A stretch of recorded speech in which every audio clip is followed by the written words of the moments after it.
Worldwide. Today is another day. Ayan, so meron na naman tayong tutulungan. Meron akong gamit ng kamag-anak nila. Don't teddy bear at saka yung damit ng mama mo, no? And the printed pictures. So, ready ka na? Tignan natin kung ano ipapakita ng mga barahan. This is a bad luck card, ate, ha? Yan lang yung iiwasan mo. So, pasensya na po kayo kasi madami ako nababasang comment kung okay lang ba ako, kung ano nangyari, bakit parang nangingungo ako.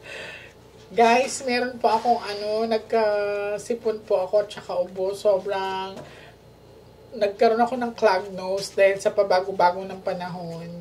Pero I'm okay. Thank you for sa mga nangangamusta. Yan.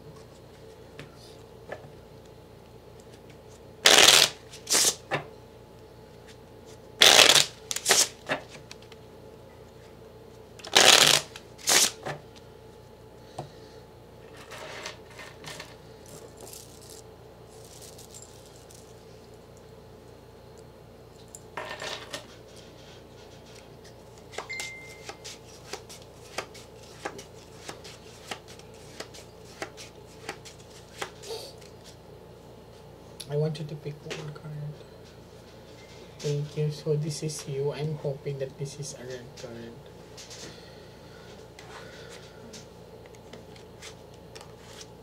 So, ikaw po ito.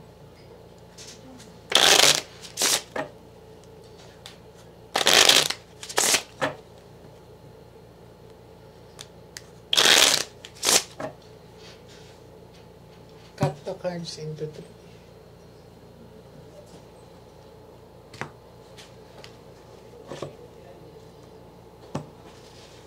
Kuha ka ngayon, darling, ng 7 cards. So, total lagay mo dito.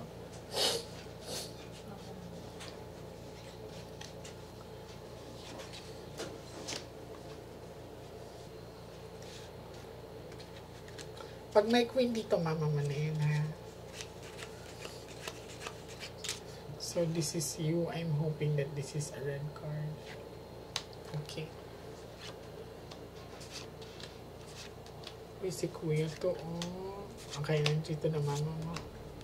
Ngayon, darling, na-pick up ko ang mama mo. So, there is a queen right here.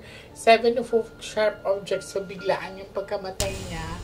Ang affected part daw sa sinasabi ng baraha sa kanya is yung sa puso niya. Upper part niya. Wala po tong foul play. Malinaw po talagang sharp object inatake ang mama mo. So, nadala po siya sa hospital, be. Ilang araw siya sa hospital? Saglit lang. Saglit lang. And then, ilang years na kayo ni Kuya magkasama? 20 years. 20 years. Kuya, kailangan mo din magpa-check, ha? Kasi may pinaparamdam sa akin sa upper part mo, especially sa mga madalas daw ang pagkahilo niya or pagkasakit ng ulo niya. Wala bang indication na nabagok ka dati or something like baka naman hypertensive ka? Kung nabagok dati, ano po yun? Tinamana ko ng nyug sa ulo. Totoo ba? Ito naman, nahulugan siya. Oh my! 12 years old yata po. So, hindi ka nagpa-CT scan, kuya? 12 years old pa. Hindi ka ba nagtaka ba't ko alam? Na parang may nangyari sa upper part niya. Ito po yun mismo. Natatanda ko. Napagkabagsak ko ng nyug. Yung mismo sa ulo mo. So, nagulat ako kasi pinakita nga sa akin dito about kay kuya. Yung pain naman niya ay sa upper part sa ulo niya na para ba siyang napagok or yung tinatawag na may na ano sa ulo niya. So, siya ang nag-confirm sa akin ngayon, si kuya, na nahulugan siya ng niyog nung bata pa siya. Oh my. So, ate, malinaw ang sinabi sa'yo, it's a natural, ha?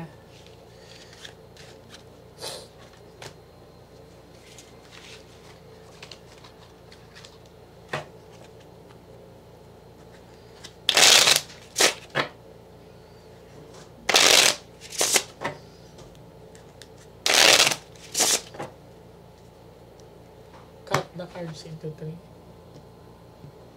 Queen of Flower ka, diba? Nakalimutan ko yung ano. Speed. Okay, mamaya tingnan natin. Pag may queen kasi dito na iba, siya na yun. Kagaya kanina. So, kumuha ka ngayon ng 9 cards of total.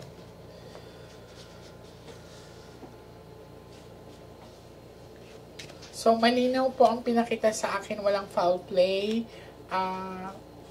Heart problem ang kinamatay ng mama niya. Pero titignan ko kung may mensahe pa ba ang mama niya. And another one is pinag-iingat si kuya ng mga baraha kasi nga sa upper part ng ulo niya.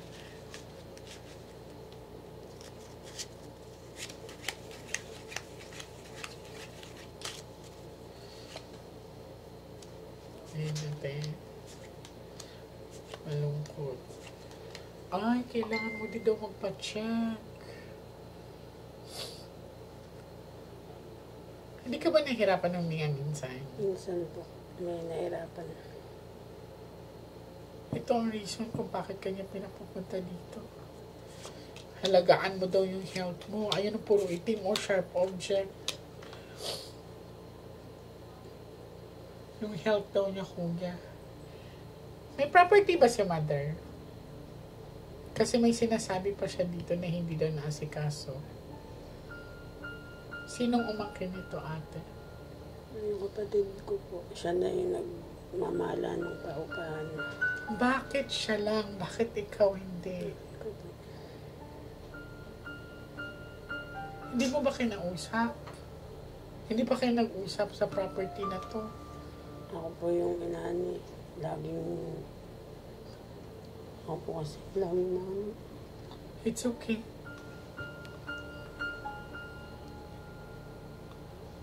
Hindi ka niya pinag-share? Ilang pinto yung paupahan ng mama mo? 10 po. Bakit ka pumayag? Wala naman po akong magawa kasi pinagtutulungan po nila ako. Ako po yung laging masama. Ilan bang kapatid mo na mamahalan doon? Siya lang po. Tapos yung nasa abroad kong kapatid, kakampi niya po kasi yun. Ang hirap nito. Dapat pantay kayo. Yun yung inaano ng mama mo. Ito. Mahirap sa sitwasyon na to kasi nga may umangkin sa property wherein may paupahan yung mama niya. Ang hirap ito, be. May karapatan ka. Kasi anak ka naman eh. Hindi sa pagiging madamot o hindi sa pag-ano. Wala po akong boses. Pag nagsasalita po ako. Lagi ka masama. Inaaway ka.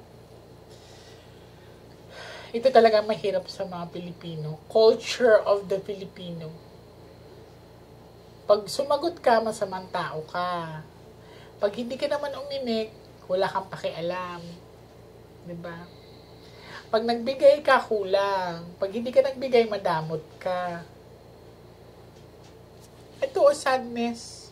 Nagkakagulo kayo dahil sa property. Nag-aaway-away kayo dyan. Opo. Bakit di na lang pag-usapan na maayos? Hindi ko alam. Matahimik na lang po ako.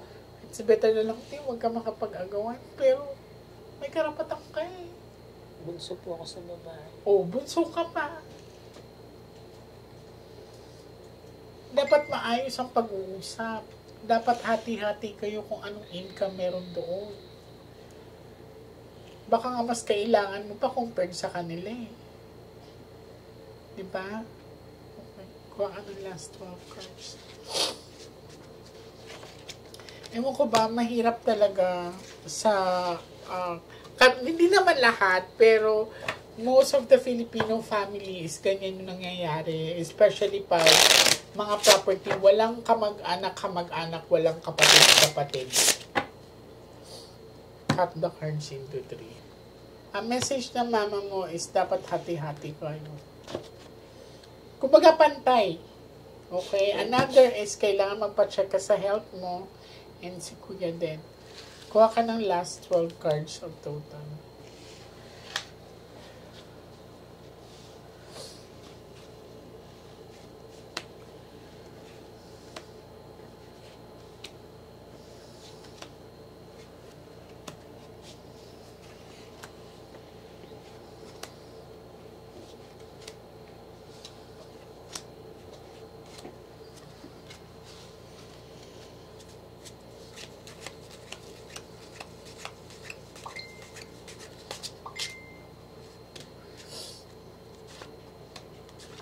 magdadalawang isip, sharp object. Ay, naku, nagkakagulo talaga kayo. Lalaki ba nag-aano dyan? Lalaki? Ang alam ko, Yung isa sa mga kapatid mo na ano, bunso po. mahirap to. Well, for me, ate, kung ganyan man talaga na mahirap sila pakausapan, huwag ka na lang makipag ano. Ang importante is okay kayo ng asawa mo. Yan lang naman ang mensahe ng mama mo eh. Sa health mo at saka doon sa property na naiwanan na pinag-aawayan nyo daw.